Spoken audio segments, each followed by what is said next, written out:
వాళ్ళు కళ్యాణ్ గారు ఆశయాన్ని ప్రజల్లో తీసుకెళ్ళాం. కళ్యాణ్ గారు ఏదైతే మంచి ప్రజలు చేస్తూ ఉన్నాం, మాకు అధికారం లేకపోయినా ప్రజల్లో ఉన్నాం. గడిచిన 5 సంవత్సరాల నుంచి మీరు ఎక్కడనే కనుక్కోవచ్చు. ఎక్కడ కష్టం ఉంటే అక్కడ మనం ఉన్నాం. మన పార్టీ ఉంది, మన జెండా ఉంది.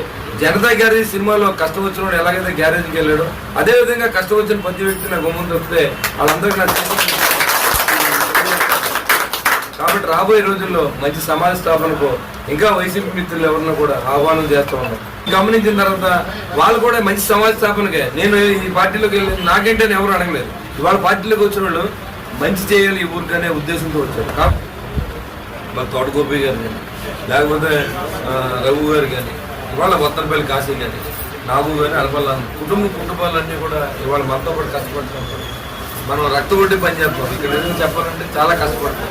గెలిపించడానికి, దుర్మార్గం పంపించడానికి ఆర్థికంగా బలపడిపోయారు. ఏంటంటే ప్రజల సొమ్ములు తీసుకొని ఆర్థికంగా బలపడిపోయి 100 కోట్లు ఖర్చు పెడతాను ఆడు ఓడిపోతాడు. ఛాలెంజ్ చేస్తాను, నువ్వు 5,000 ఇస్తే నేను డబ్బులు ఇవ్వకుండా ఈ ఊరు నెక్కకపోతే బాధ్యత రాజకీయం. ఎవరిని కొట్టి హక్కు లేదు, ఎవరు భయపడక్కర్లేదు. మీకు ధైర్యంగా ప్రజాస్వామ్యాన్ని బతికించండి.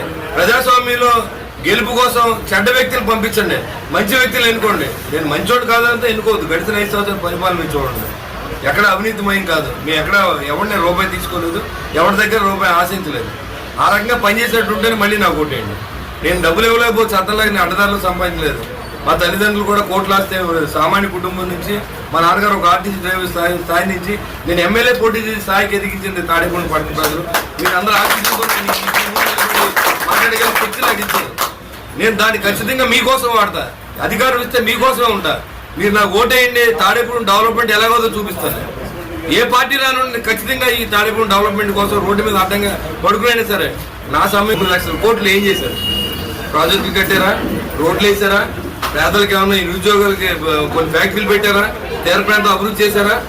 విశాఖకు అమ్మకుండా ఆపారా? ప్రత్యేక హోదా తీసుకొచ్చారా? సమాధానం చెప్పాలా మీరు ఓటుకు వచ్చినప్పుడు. ఇదివరకు ఏం చెప్పారు? మీరు దశల వారి మద్యపాన నిషేధం చేసే మీ దగ్గరికి వస్తానని చెప్పారు లేదా?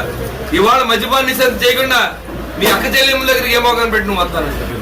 ఖచ్చితంగా ఈ రాష్ట్రంలో మన పవన్ కళ్యాణ్ గారు అసెంబ్లీకి వెళ్ళాలి, జగన్మోహన్ ఇంటికి వెళ్ళాలి, అదేవిధంగా చంద్రబాబు నాయుడు గారు సీఎం కావాలి, ప్రధానమంత్రిగా నరేంద్ర మోడీ గారు నెగ్గిన మా రాష్ట్రాన్ని ఆదుకోమని నేను కోరుతాను. మీరు నెగ్గితే మాకు ఉపయోగం లేదు.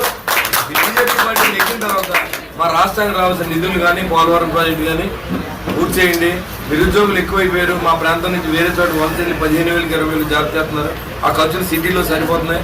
తల్లిదండ్రులు దూరంగా ఉన్నారు, కుటుంబాలకు దూరంగా ఉన్నారు. మా రాష్ట్రాన్ని కాపాడవలసిందిగా నేను నరేంద్ర మోడీ గారిని కూడా వేడుకుంటూ జై హింద్, జై జనసేన, జై బీజేపీ, జై తెలుగుదేశం.